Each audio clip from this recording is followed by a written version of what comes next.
Mijozlarga nima deyman endi? Ssenariy esdan chiqib qoldi-yu kurtka haqida.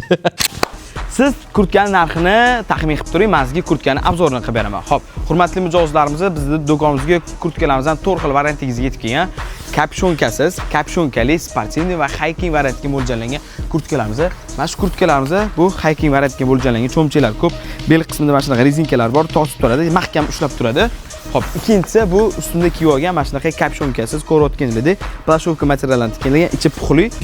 Uchinchisi mana shunaqa kapshonkali ko'rayotganingizdek, mana shunaqa yengli kapshonkalardan iborat. Qor, yomg'ir yog'adigan bo'lsa, shunda kapshonkasini kiyasizlar, bemalol kiyib keturasizlar. Va to'rtinchisi sportivniy mana shunaqa kurtkalarimizni ko'rasizlar. Bu kurtkani qayerdan olaman desangiz, shundagina do'konga kelasiz, 300 ming bo'limga tashrif buyurib, xaridni amalga oshirib, o'zingizni va yaqinlaringizni xursand qilsangiz bo'ladi. Barchalar Max erkalik kiyim do'konida kutib qolamiz. 24 soat sizlarni xizmatingizda. Bemalol ko'rasizlar. Men o'zim bilan ukamga oldim.